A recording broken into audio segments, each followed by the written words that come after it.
First of all understand the concept of communism. Communism आपका क्या concept बोलता है कि कॉम्युनिज्म जब भी आपके सामने है तो हमारे दिमाग में सबसे पहले क्या आना चाहिए कि communism is communal organisation of social existence specially through the collective ownership of property. सबसे पहली बात क्या है, कॉम्युनिज्म क्या है? कॉम्युनल ऑर्गेनाइजेशन है। कॉम्युनल ऑर्गेनाइजेशन किसका है? तो सोशल एग्जिस्टेंस का कॉम्युनल ऑर्गेनाइजेशन है। और ये कॉम्युनल ऑर्गेनाइजेशन किस प्रिंसिपल पे काम करेगा? तो ये कॉम्युनल ऑर्गेनाइजेशन काम करेगा कलेक्टिव ऑनरशिप ऑफ प्रॉपर्टी के प्रिंसिपल पे।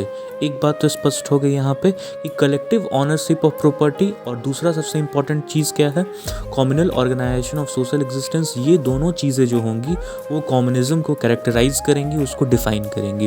देखिए, अब एक चीज़ आता है कि मार्क्सिज्म और कम्युनिज्म में क्या संबंध है। मार्क्सिज्म जो है उसका जो थियोरेटिकल आइडियल जो है वो कम्युनिज्म है। कहने का मतलब क्या है कि मार्क्सिस्ट जो है वो अपना थियोरेटिकल फ्रेमवर्क जब निर्धारित करते हैं, वो जब अपना थियोरेटिकल इंस्पिरेशन की बात करते हैं, वो जब अपना थियोरेटिकल अंडरस्टैंडिंग की बात करते हैं, दे लुक फॉर कम्युनिज्म।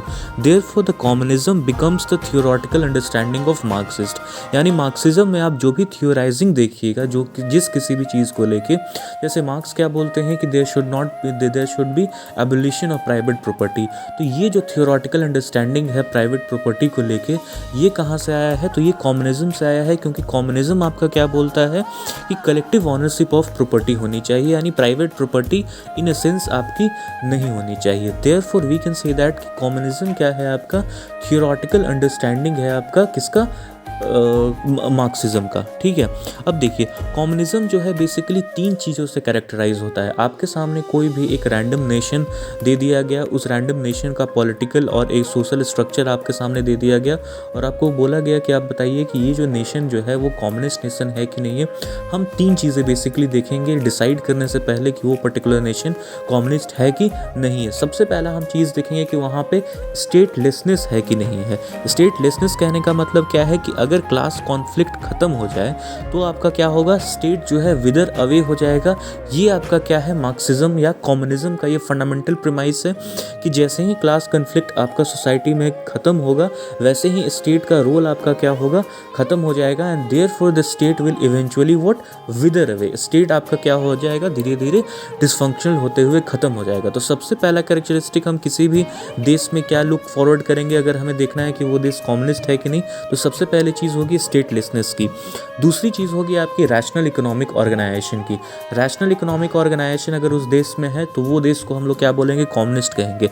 अब ये कम्युनिज्म के मुताबिक रैशनल इकोनॉमिक ऑर्गेनाइजेशन आपका क्या होता है? Rational economic organisation according to the communism means that the production is for the use rather than production is for the exchange. Capitalist societies में आपका क्या होता है? प्रोडक्शन जो होता है वो एक्सचेंज के लिए होता है। कम्युनिस्ट आइडियल के मुताबिक प्रोडक्शन जो है वो आपका यूज़ के लिए होना चाहिए। तो अगर किसी भी देश में अगर वो देश बोल रहा है कि मैं एक कम्युनिस्ट देश हूँ, तो उस देश में क्या होना चाहिए? सबसे पहले तो स्टेटलेसनेस होनी चाहिए, स्टेट विदर्ड अवे हो जाना चाहिए। दूसरा आपका क्या होना चाहिए? रैशनल इकोनॉमिक ऑर्गेनाइजेशन होना चाहिए। कहने का मतलब आपका क्या है कि उस देश में जो प्रोडक्शन होगा वो एक्सचेंज के लिए नहीं होगा, जबकि उस देश में प्रोडक्शन किस चीज़ के लिए होगा? फॉर द यूज़ के लिए होगा। और तीसरा प्रॉपर्टी हम क्या देखेंगे, कैरेक्टरिस्टिक क्या देखेंगे उस पर्टिकुलर नेशन में, वो होगा आपका क्लासलेसनेस की प्रॉपर्टी। क्लासलेसनेस क्या कहता है कि वेल्थ जो है वो तुम्हारा क्या होगा? ओन्ड होगा by the commoners. Okay, by the citizens it will be owned. ठीक है, तो क्लासलेसनेस, स्टेटलेसनेस और rational economic organisation, these are the three characteristic that we will look forward in any nation that is claiming itself to be a communist nation. ठीक है, अब देखिए, 20th century में जो सोसाइटीज़ काफ़ी सारे नेशन स्टेट बने थे, वो नेशन स्टेट ऑर्थोडॉक्स कम्युनिज्म को मानने वाले थे। वो ऑर्थोडॉक्स कम्युनिस्ट विचारधारा से इन्फ्लुएंस थे, और उन्होंने अपने सोसाइटी को मार्क्सिस्ट प्रिंसिपल पे ऑर्गेनाइज किया था। 20th सेंचुरी की जो सोसाइटी थी, काफ़ी सारे नेशन स्टेट जो थे। ठीक है, अब वो जो ऑर्थोडॉक्स कम्युनिस्ट सोसाइटी थी 20th सेंचुरी की, उनमें क्या क्या फीचर्स थे? उनका सबसे पहला फीचर्स क्या था कि मार्क्सिस्ट लेनिज्म जो था उनकी ऑफिशियल आइडियोलॉजी थी। ठीक है, तो मार्क्सिस्ट लेनिज्म जो थी उनकी ऑफिशियल आइडियोलॉजी थी। दूसरी बात क्या थी आपकी कि कम्युनिस्ट पार्टी का क्या था? मोनोपोली ऑफ द पावर था। ठीक है, यानी पावर पे मोनोपोली किसका था? तो कम्युनिस्ट पार्टी का था। क्यों? क्योंकि उसका रोल क्या था कम्युनिस्ट पार्टी का, लीड करना और गाइड करना सोसाइटी को, ठीक है। दूसरी बात क्या थी कि इकोनॉमिक लाइफ जो थी वो कलेक्टिवाइज थी और ऑर्गेनाइज थी, किससे? सेंट्रल प्लानिंग से, ठीक है। तो ये तीन विशेषताएं थी आपकी ऑर्थोडॉक्स कम्युनिज्म की, किसमें? 20वीं सेंचुरी में।